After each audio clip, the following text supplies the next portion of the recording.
मेरा नाम डॉक्टर भरत भोसले है। मैं एक मेडिकल ऑन्कोलॉजिस्ट हूँ, मतलब एक कैंसर फिजिशियन हूँ। जुलाई ये कैंसर अवेयरनेस मंथ है। इस मंथ में हम कोशिश करते हैं कि कैंसर जो ये सार्कोमा है, एक रेयर ट्यूमर है, इसके बारे में लोगों तक ज़्यादा से ज़्यादा जानकारी पहुँचाएं ताकि लोग सामने आए हैं, इसको अर्ली स्टेज में डिटेक्ट करें और पूरी तरीके से इसको क्योर करने की कोशिश करें। अभी जब बात आती है बोन कैंसर की, तो इसमें mainly there are two types of bone cancers. Apart from the aggressive cancers there are various tumours of the bone जो कि ओनली सर्जरी या मिनिमम इंटरवेंशन से ठीक किए जा सकते हैं, तो हम उसके बारे में बात नहीं करेंगे। लेकिन मेन जो कैंसर्स है, ओस्टियोसार्कोमा एंड इविंग सार्कोमा, ये बोन में होने वाले ट्यूमर्स हैं जो कि ज़्यादातर बच्चों में पाए जाते हैं। और अच्छी बात यह है कि ये दोनों कैंसर पूरी तरीके से ठीक होने की क्षमता बहुत ज़्यादा होती है। अब इसमें इम्पॉर्टेंट क्या चीज़ है कि पेशेंट को सही टाइम पे अर्ली स्टेजेस में डायग्नोज करना बहुत ही बड़ा इम्पॉर्टेंट स्टेप है, जो कि हमें कंप्लीट क्योर की तरफ ले जा सकता है। अब इसके साइंस एंड सिम्टम्स क्या होते हैं? जैसे कि ये बोन कैंसर है, ये बोन में होता है। Usually it starts with some swelling. Mostly ये पैर में या हाथ में होता है, अराउंड द जॉइंट्स होता है, जॉइंट से दूर भी हो सकता है, कभी कभी बैक की हड्डियों में भी होता है, रिब्स में भी हो सकता है, बट मेनली ये लिम्स में होता है, पैरों में या हाथ में होता है। अगर किसी को कुछ अबनॉर्मल स्वेलिंग आता है, चलने फिरने में दिक्कत होती है और वो अगर स्वेलिंग सेटल नहीं हो रहा है नॉर्मल ऑर्थोपेडिक इंटरवेंशन से, तो इमीडिएटली डॉक्टर से बात करके उसके कुछ इन्वेस्टिगेशंस करनी चाहिए, जैसे कि एक्सरे। ओस्टियोसार्कोमा तो टिपिकल एक्सरे में ही समझ में आ जाता है। अगर डॉक्टर रिपीटेडली अगर एक्सपर्ट है उसी चीज़ को वो प्रैक्टिस करते हैं, तो ये बोन सार्कोमास यूजुअली एक्सरे पे पिकअप हो जाते हैं। Then you have to do additional test like MRI। और इसके बाद एक इम्पॉर्टेंट स्टेप आती है बायोप्सी की। ये जो बायोप्सी है, ये डिसाइड करती है कि ये कौन से टाइप का बोन कैंसर है, ये आगे जाके पूरा ठीक होगा कि नहीं होगा। तो ये बायोप्सी जो है, ये ऑर्थोपेडिक ऑन्कोलॉजिस्ट के पास होनी बहुत ज़रूरी होती है। ऑर्थोपेडिक ऑन्कोलॉजिस्ट मतलब जो ऑन्को सर्जन वो हड्डी को बाद में ऑपरेट करने वाला है, वही अगर ये बायोप्सी करे तो ये फाइनल सर्जरी के लिए एक बहुत ही हेल्पफुल चीज़ होती है।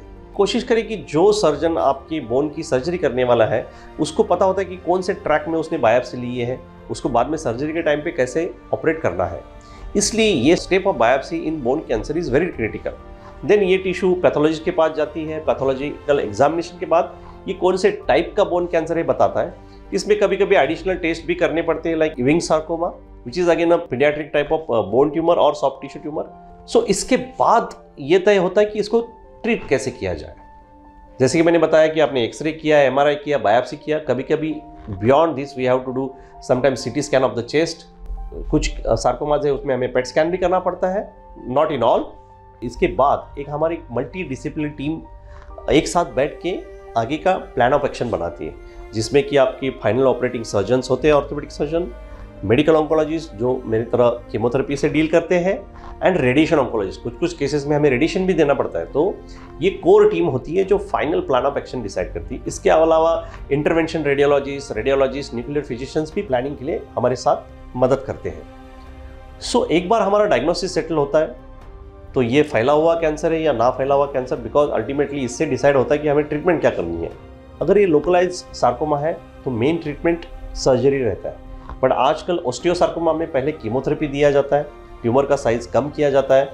उससे हमें ये फ़ायदा होता है कि कभी कभी सार्कोमा का ट्रीटमेंट लिम्ब एम्पुटेशन होता है कि ट्यूमर अगर ज़्यादा मात्रा में फैल गई हो, उस जॉइंट को हमें अगर बचाया नहीं जा सकता है, तो पूरा का पूरा लिम्ब सैक्रिफाइस करना पड़ता है, पूरा लिम्ब काटना पड़ता है। अगर हम मल्टी डिसिप्लिनरी टीम यूज़ करते हैं, कीमोथेरेपी पहले यूज़ करते हैं, ट्यूमर को श्रिंकेज कर पाते हैं, तो हमारे orthopaedic oncologist friend limb salvage surgeries कर सकते हैं। मतलब आप लिमिटेड रिसेक्शन करके पूरे लिम्ब को बचा सकते हैं।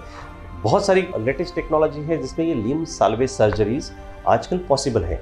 इसलिए आप अगर ट्रीटमेंट ले रहे हो तो you have to make sure कि आप ये पूरे टीम के अंडर ट्रीटमेंट ले रहे हो।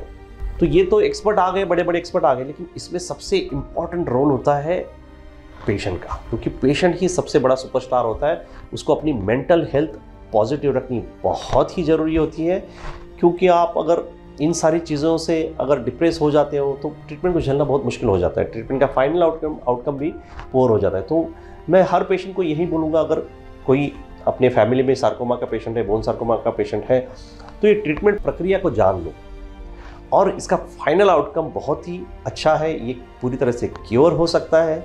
तो मेंटली फिट रहना बहुत ही जरूरी है पेशेंट के लिए एज वेल एज पेशेंट की फैमिली के लिए भी। इसमें बहुत सारी कॉस्ट इन्वॉल्व होती है, but there are fortunately NGOs who come forward and help the patient.